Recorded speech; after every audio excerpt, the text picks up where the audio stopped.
제가 예전에 그 리더십을 공부할 때 리더와 그 리더를 따르는 자 그런 과목을 공부한 적이 있습니다. 근데 그 리더와 리더를 따르는 자에 있어서 가장 중요한 것은 신뢰감입니다. 리더가 따르는 사람을 신뢰하고 따르는 사람이 리더를 신뢰하는 그런 모습이 이제 그 리더와 따르는 자 간의 가장 중요한 유대감이죠. 그런데 이 리더를 신뢰하지 못할 때가 있습니다. 그것은 뭐냐면 리더가 자꾸 무엇인가를 바꾸고 변형시켜서 아랫사람들, 따르는 자들을 그 혼동을 일으키게 만드는 것이죠. 제가 그 공부하면서 그런 재미있는 이야기를 한번 본 적이 있어요. 우스개 이야기인데 한번 여러분 들어주시기 바랍니다. 나폴레옹이 이 혹독한 겨울에 오스트리아 군대를 기습하기 위해서 프랑스 병사들을 이끌고 험준한 알프스 산맥을 한겨울에 넘어갈 때 이야기입니다. 모든 병사들이 정말 강추위에 그 산맥을 넘어가며 어마어마한 고생을 하다가 간신히 기진맥진해서 그 정상에 올라가게 되었습니다. 그런데 그 산 정상에서 오스트리아 쪽을 내려보던 나폴레옹이 던진 말 한마디에 병사들이 깊은 절망과 허탈감에 빠지게 돼요. 충청도 사투리로 이런 거죠. 여기가 아닌가벼. 그래서 병사들이 너무 지쳐 있는데 그래도 다시 한번 우리가 오스트리아로 진격하자. 그리고 이 나폴레옹이 부대를 이끌고 이번엔 다른 방향의 산을 향해서 행진을 하게 됩니다. 정말 추위에 그리고 이 지침에 너무나 힘든 병사들은 죽을 힘을 다해 두 번째 산 정상에 올라간 거죠. 근데 이번에도 나폴레옹의 말 한마디에 병사들은 그 자리에 주저앉고 말았습니다. 아마 거기가 맞는가벼. 이렇게 이야기를 한 거죠. 물론 지어낸 우스갯소리겠지만 우리에게 시사하는 바가 굉장히 큰 겁니다. 우리가 누군가를 이끄는 리더로 만든다면 그 리더는 스스로 신뢰할 수 있는 자가 되어야 하는 것입니다. 제가 목회를 하면서도 가장 고민하는 것은 그거예요. 제 능력이 부족하고 모자란 것은 당연한 것이죠. 완전하지도 않습니다. 근데 중요한 건 우리 목사님이 말씀하시는 거는 맞는 말씀이야. 우리 목사님이 하는 것은 옳은 거야. 이런 신뢰감을 주는 것이 제 목회의 가장 큰 어떤 목표다. 이렇게 볼 수가 있는 거죠. 그 목표를 통해서 하나님의 목적을 이루고 하나님의 뜻을 이루게 하는 것이 저의 역할이라고 생각을 합니다. 그런데 그렇게 신뢰받기 위해서는 리더가 정직하고 진실하고 변함이 없는 성실함을 보여야 됩니다. 이제 그런 부분에 저도 상당히 많은 고민을 하고 있는 거죠. 내가 정말 그런 리더가 지금 리더로 서 있는가에 대해서. 저는 가정의 달인 이 5월을 맞이해서 이 리더에 대한 유머를 우리 삶의 관점, 꼭 리더뿐만 아니라 가정에서 자녀를 향해서 보여주는 부모의 삶으로 한번 돌아보게 되었습니다. 만약에 우리 인생의 황혼기에 다 마지막이 갔을 때 자신의 삶을 돌아보는 한 사람이 내 인생, 정말 내가 살아온 그 삶은 이 산이 아니었나벼. 이렇게 하면 그 삶이 얼마나 안타깝고 허탈하겠어요. 거기에 자녀들이 자신의 부모의 일생을 회고하면서 우리 부모님처럼 사는 것은 답이 아니었나 봐. 그렇게 사는 건 아닌 것 같아. 이렇게 고백할 때 내가 죽어서 그 말을 듣지 못했다 할지라도 정말 그보다 더 가슴 아픈 일은 없을 것입니다.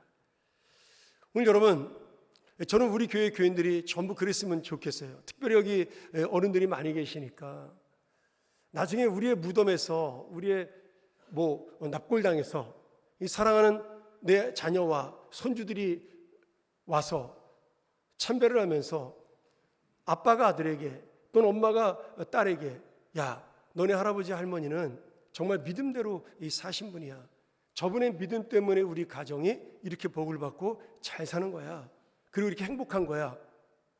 너희도 다른 것보다 가장 중요한 것은 할아버지 할머니의 그 사랑과 믿음대로 살아야 한다. 이렇게 그 묘소에 가서 예배를 드릴 때마다 그런 얘기를 한다면 여러분 그 인생이야말로 얼마나 가장 성공적이고 행복한 그런 인생이 되겠습니까? 저는 우리 모두가 다 그런 인생으로 이 땅을 떠나기를 간절히 축원합니다. 오늘 이러한 맥락에서 말씀에 등장하는 빌레몬의 믿음과 삶이 바로 우리에게 귀한 영적인 도전을 줍니다.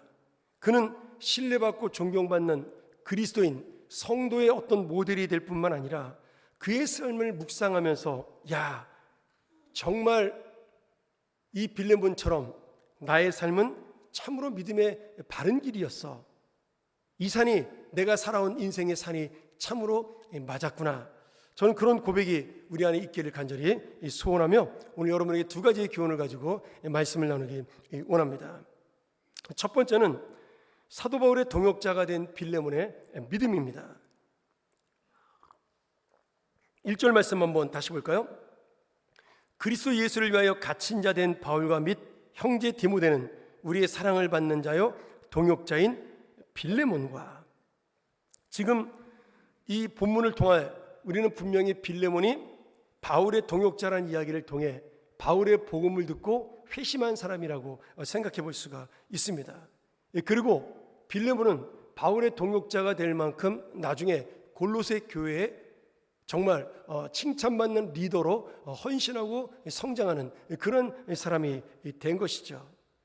그런데 흥미로운 사실은 우리가 골로새서 2장 1절을 보면 알겠지만 사도 바울은 빌레몬이 살고 있던 이 골로새 도시를 한 번도 방문한 적이 없습니다. 골로새 교회는 바울이 세운 교회가 아니라 바울의 동역자였던 에바브라가 세웠어요. 그런데 어떻게 빌레몬은 바울을 만나서 이 복음을 듣게 되었을까요? 사도행전 19장을 보면 그 힌트가 나타납니다. 바울이 제3차 전도여행 당시 상업과 교통의 요지였던 소아시아의 에베소에 머무르게 되었습니다. 우리는 그 본문을 잘 보면 사도 바울이 3년 동안 에베소의 두란노 서원에서 머물면서 복음을 전하고 예배를 드렸던 그런 기록들을 볼 수가 있는 것이죠. 이때 이 3년 동안 중심 도시인 이 에베소에 많은 사람들이 왕래를 합니다. 장사를 하러 왔던 아니면 정치를 하러 왔던 교육을 받으러 왔던 굉장히 많은 타지방 사람들이 에베소를 방문해서 이 바울의 복음을 듣게 되고 바울의 복음이 굉장히 흥왕하게 되죠. 그래서 사도행전 19장의 이 에베소 전도는 바울의 복음 전도 역사에 있어서 가장 큰 열매를 맺는 그러한 기록이 있습니다. 당시에 이 골로새 도시의 부자로 살았던 빌레몬도 아마 어떤 이유인지 모르지만 사업 등의 목적으로 에베소를 방문했다가 바울의 설교를 듣고 회심해서 예수 그리스도를 영접한 성도가 된 것으로 보통 우리가 그렇게 추정하고 있습니다. 바울의 복음을 듣고 바울에게 말씀 교육을 받은 이 빌레몬은 고향인 골로새로 돌아갑니다. 그리고 오늘 말씀이 보여주듯이 사도 바울이 주저없이 나의 동역자 빌레몬이라고 부를 만큼 신뢰받는 믿음의 사람으로 성장을 하게 되죠. 그는 자신의 큰 집, 그 저택을 예배당으로 내어놓고 거기를 가정교회로 삼아서 에바브라와 함께 이 교회를 성장을 시킵니다. 이런 기쁜 소식을 듣고 바울이 감옥에서 골로새 교인들에게 감사와 기쁨의 편지를 쓰게 된 것이 바로 우리가 읽는 골로새서입니다. 바울은 이런 빌레몬의 신앙을 이렇게 칭찬했어요. 7절 한번 같이 보죠. 제가 쉽게 세번역으로 봅니다. 형제여, 나는 그대의 사랑으로 큰 기쁨과 위로를 받았습니다.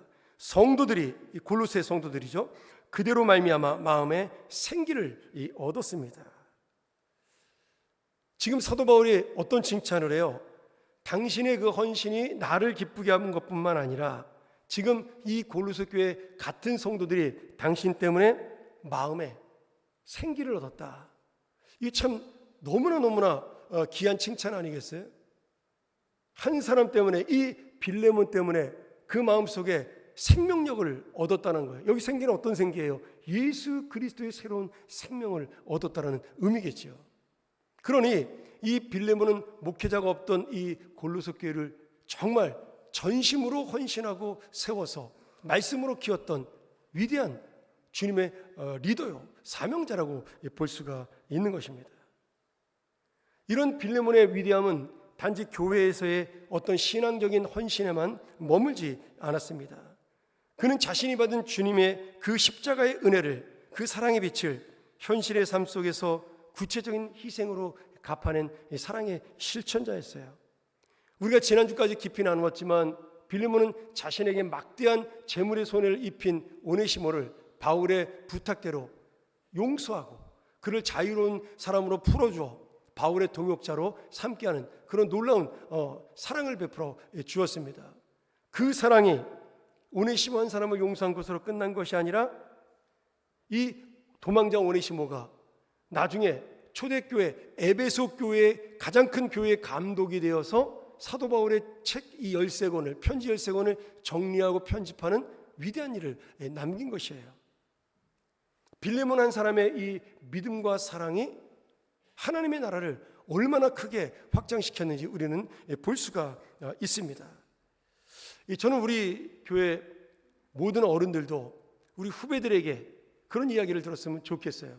내가 우리 장로님 때문에, 우리 집사님 때문에, 우리 권사님 때문에 내가 마음이 참 기쁘고 항상 교회 오는 것이 즐겁고 볼 때마다 정말 내 마음 속에서 무엇인가 생기가 솟아납니다. 이런 고백을 듣는 우리 교회 리더들이 된다면 얼마나 감사하겠어요. 또 충분히 저희 교회 리더들의 헌신으로 볼 때 저는 그것이 가능하다고 믿습니다. 오늘 주님의 마음을 가지고 또 주님이신 그 사랑의 은혜를 잊지 않고 오늘 빌레몬처럼 정말 교회 안에서의 종교 생활을 넘어서 일상의 삶 가운데서까지 십자가의 사랑을 실천하여 언제 어디나 하나님께 칭찬받는 그런 귀한 일꾼들이 되기를 간절히 축원합니다. 이 두 번째로 믿음의 가정과 우리의 교회를 온전히 세운 빌레몬의 헌신이에요. 2절 한번 다시 봅니다. 자매 아비아와 우리와 함께 병사된 아키뽀와 내 집에 있는 교회에 편지하노니. 바울이 내 집에 있는 교회라고 언급한 것을 볼 때 분명히 빌레몬은 자신의 집을 성도들의 예배당으로 헌신한 것을 헌당했음을 볼 수가 있죠. 이 당시 초대교회는 건물을 처음부터 소유하지 못했어요. 대부분의 교회가 이처럼 누군가 헌신하는 성도의 집이나 또는 사람이 많으면 유대인의 회당에 모여서 예배를 드림으로 그 교회가 시작이 되었고 우리는 그 교회를 초대의 가정교회라고 이야기를 합니다. 그리고 이 가정교회를 모델로 만든 것이 저희 교회의 목장 교회예요. 가정에서 교회를 이루는 것입니다. 소수지만 거기에 하나님의 사랑이 있고 하나님의 나눔이 있는 그런 목장을 만드는 것, 그것이 바로 이 가정교회가 생각하는 하나님의 귀한 소망이고 뜻이었어요. 오늘 빌레몬도 이 교회를 주님 앞에 드림으로 골로새 교회가 하나님 앞에 정말 부응하는 놀라운 역사를 만드는 기초가 된 것입니다.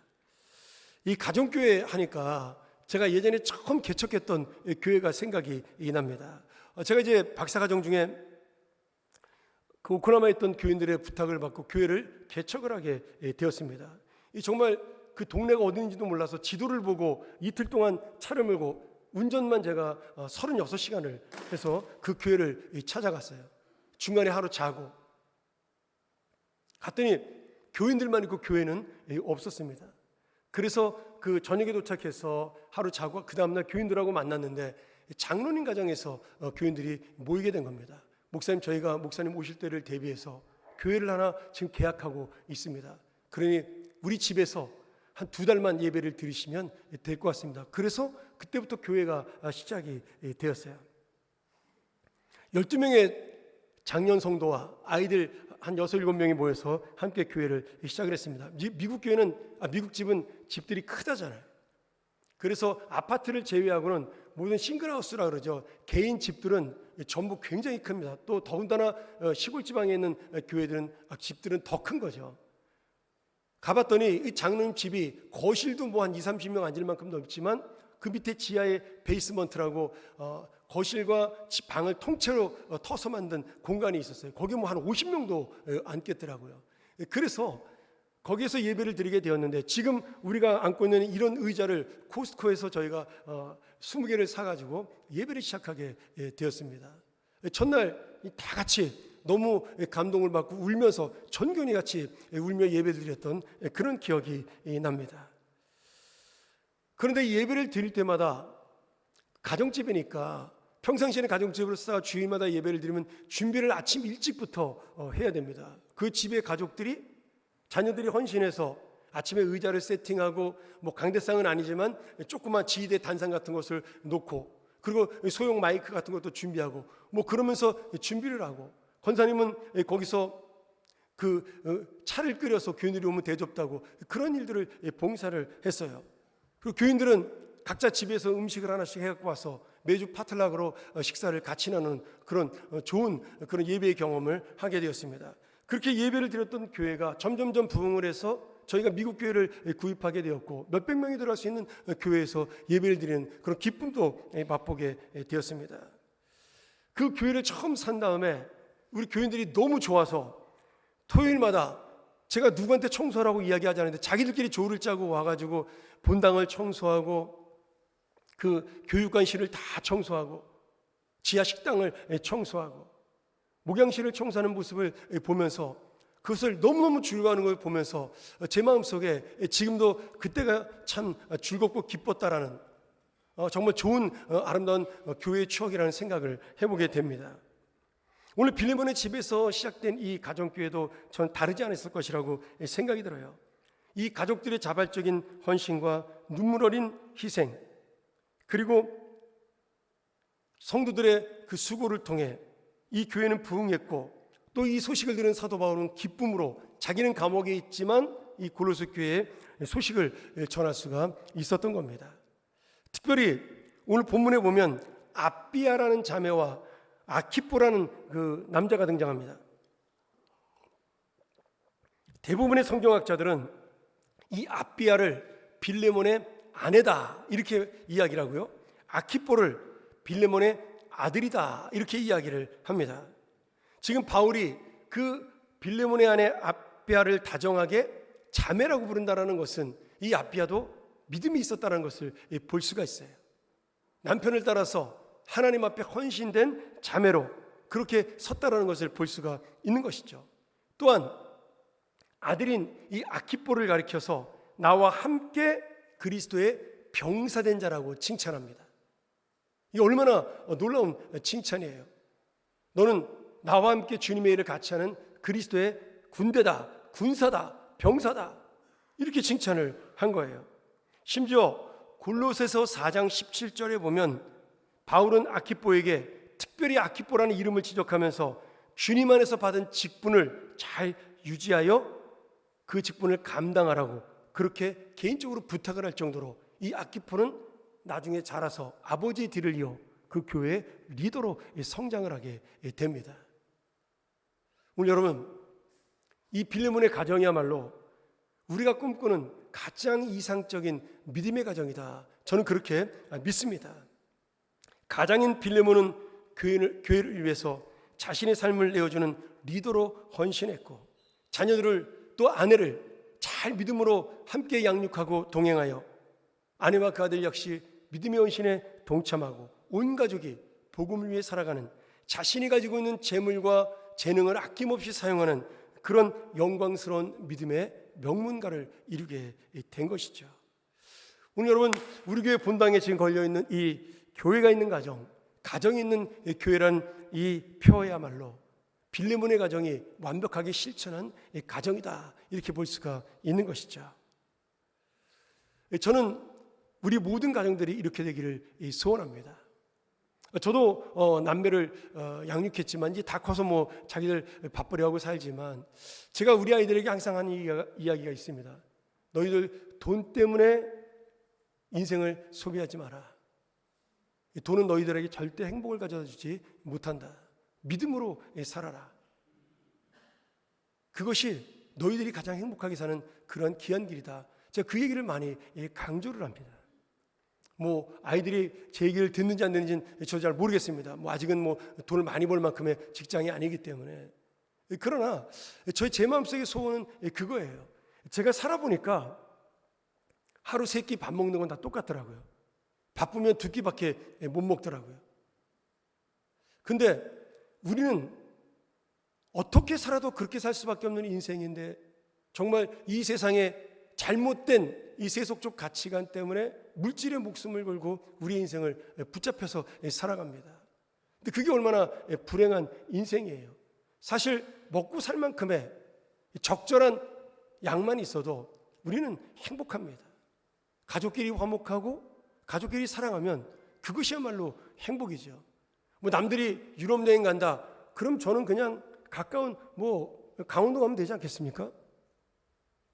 남들이 그 하와이 간다 그러면 저는 북극 하와이 가면 되지 않겠어요? 뭐 우리가 행복하다는 것이 꼭 좋은 데 가고 맛있는 걸 먹어야 행복한 건 아니잖아요. 근데 우리 마음속에 이 사탄은 무엇인가 채워지고 많아져야 행복하다라고 자꾸 우리를 속이는 거예요.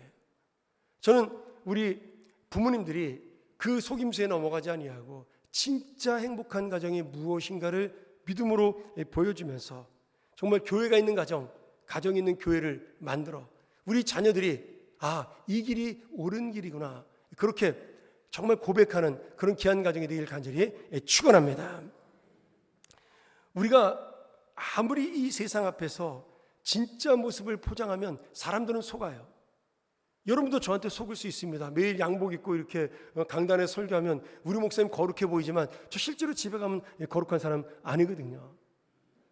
우리가 절대로 속일 수 없는 두 존재가 있는데 하나님 앞에서 우리의 진짜 본 모습은 절대 숨길 수가 없습니다. 근데 또 하나 우리의 본 모습을 숨길 수 없는 사람이 누구예요? 가족입니다. 가족 앞에는 우리의 본 모습을 숨길 수가 없어요. 밖에서 내가 아무리 거룩한 직분자로 살아가도 아무리 거룩한 아니면 위대한 인물로 살아가도 집안에서의 중심이 다르면 하나님이 알고 가족이 먼저 알게 됩니다. 그래서 자녀들은 부모가 의식적으로 가르치는 것보다 무의식적으로 보여주는 부모의 뒷모습을 보고 자라게 됩니다. 아이들이 믿음으로 승리하는 삶도 세상과 타협하는 삶도 자녀들은 스펀지처럼 흡수합니다. 아이들이 돈에 대한 관심 가지고 살아가는 것도 결국 부모가 보여주는 모습 속에 배우는 거예요. 아이들이 어디서 돈을 알겠어요?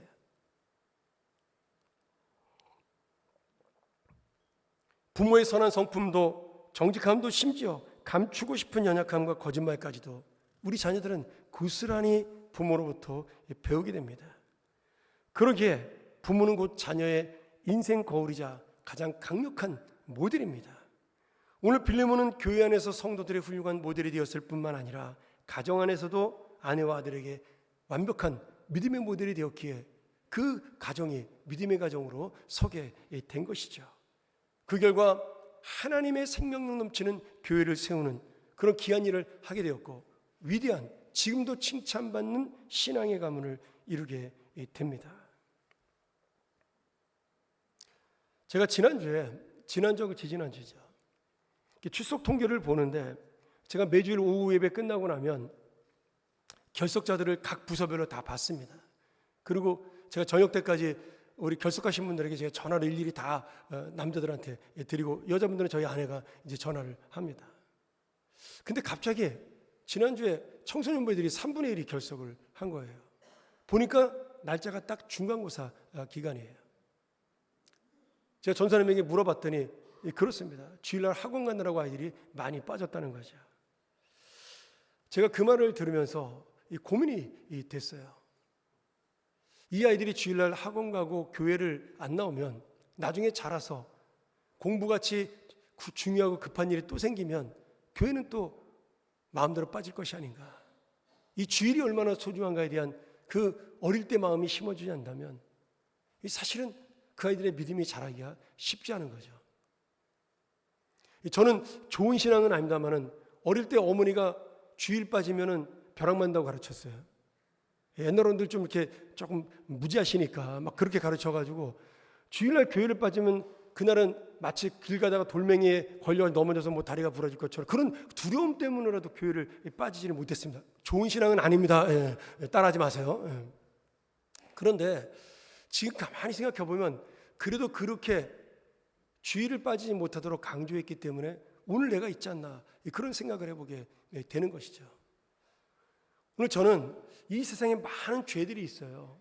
뭐 우리 지금 한국 교회에서도 뭐 지금 동성연애를 타파하려고 어마어마한 지금 운동들을 벌이고 있습니다. 근데 저는 이거보다 100배 더 중요한 운동이 있다고 생각이 들어요. 주일날 사교육을 금지시키는 법안을 빨리 만들어야 됩니다. 여러분, 동성연애는 실제로 우리 교회, 우리나라에 몇 프로도 되지 않아요.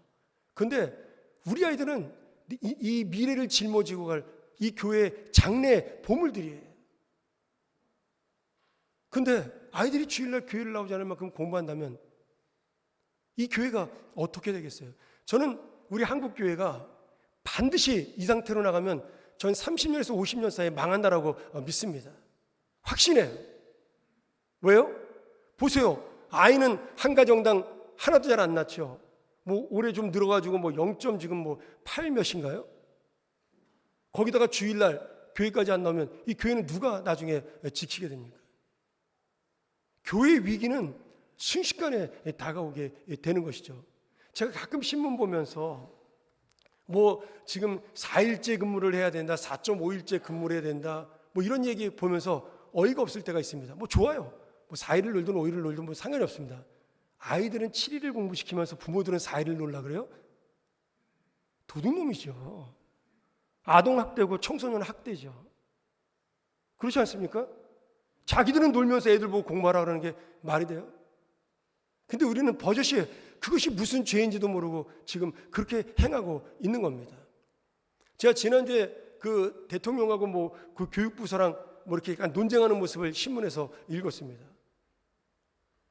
소풍을 아이들이 안 간대요. 이 소풍가 다치면 학교에서 책임지라고 부모들이 고소를 해가지고 학교에서 부담돼가지고 소풍을 안 간대요. 더 놀라운 얘기를 들었어요. 저는 그것도 진짜 황당했는데 제가 어제 누구한테 얘기를 들었더니 운동회를 안 한대요. 운동회. 왜 안 하냐 그랬더니 옆에 주민들이 시끄럽다고 항의해가지고 운동회를 안 한대요. 야, 그 아파트 주민들은 어떤 인간들이죠? 물론 우리 교회도 예배 드리는 거 시끄럽다고 항의해가지고 경찰들이 온 적도 있습니다. 옆에 아파트에서. 저는 이해가 가지 않아요. 시끄러우면 창문 닫으면 되지. 요새 아파트 방음 잘 돼가지고. 그리고 학교 끝나고 축구를 못 한대요. 축구하다 다치면 학교에서 책임지라 그래가지고. 저는 이 나라가 어떻게 될까 진짜 심히 걱정스럽고, 이런 아이들이 자라서 이 나라의 리더가 되면 이 아이들이 어떤 생각으로 이 나라를 통치해 나갈까, 그런 생각이 들 때가 있어요. 성공만이 사는 길이고 내가 1등하고 남은 밟고 올라가도 된다라는 그런 마음들이 아이들에게 있다면, 뭐 예전에 뭐 임대 아파트 뭐 문을 통로를 다른 데로 해달라, 이제 그걸 넘어섰어요. 전 너무 안타까워요. 왜 대한민국에 예수 믿는 사람이 800만 가까이 된다는데 이런 정신 나간 일들을 할까요?